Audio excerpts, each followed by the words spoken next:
Magandang araw sa inyo mga chong. So update lang po ulit tayo dito sa mga alaga nating baboy mga chong. So ito na pala yung biik na ibinigay sa atin ng BMEG. So bali galing po ito doon sa repopulation at upgrading program ng BMEG mga chong. At isa po tayo sa maswerte na nakatanggap nito mga chong. Dito ay makikita po kaagad natin yung mga katangian na hinahanap natin sa mga alaga nating baboy na gagawin nating inahin. Kadalasan tinitingnan po natin kapag pumipili po tayo ng gagawin nating inahin ay dapat pantay at matitibay po yung paa nito at kailangan rin na mahaba yung pangangatawan niya mga chong.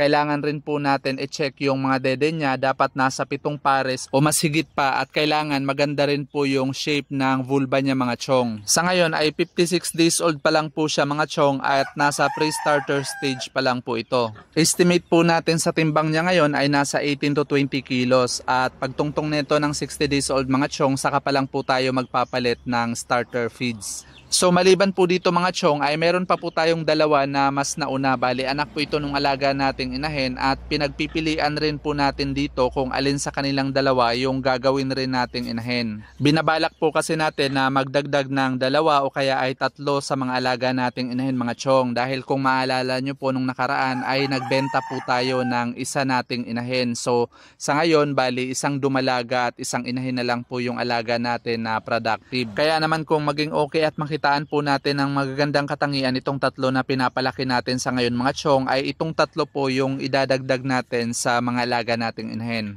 Sa ngayon ay nasa grower stage na po itong 2 mga chong. At kapag ka nasa 5 months old na po ito sila mga chong at nakapili na po tayo dito sa 2 kung alin sa kanila yung itutuloy natin para gawing inahin, ay papalitan na po natin ng gestating feeds yung ipapakain natin sa kanila. Karagdagang tips lang po pala mga chong, kapag ka pumipili po tayo ng gagawin nating inahin at nasa grower stage na po ito, ay hindi po dapat natin ito papakainin ng finisher feeds. Bali ang gagawin po natin mga chong ay grower feeds lang po yung ipapakain natin sa kanya hanggang sa tumungtong po siya ng ika 5 months old niya. After 5 months old niya po mga chong ay gestating feeds na po yung ipapakain natin sa kanya. Ginagawa po natin ito mga chong para ma-maintain po natin yung taba ng mga alaga natin. Ang ideal po kasi na kapal ng taba kapag gagawin po natin inahin yung isang fattener mga chong ay dapat nasa 18 to 20 mm po yung back fat neto.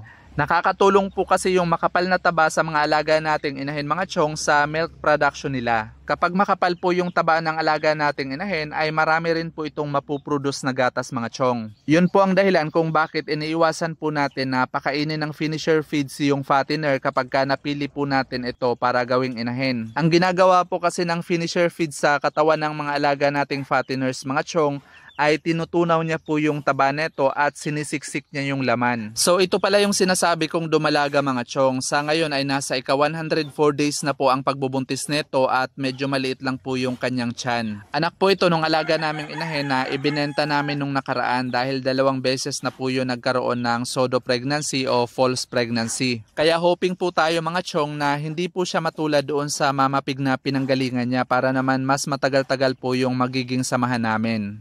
That's all for today's video mga chong. Thank you for watching and happy farming!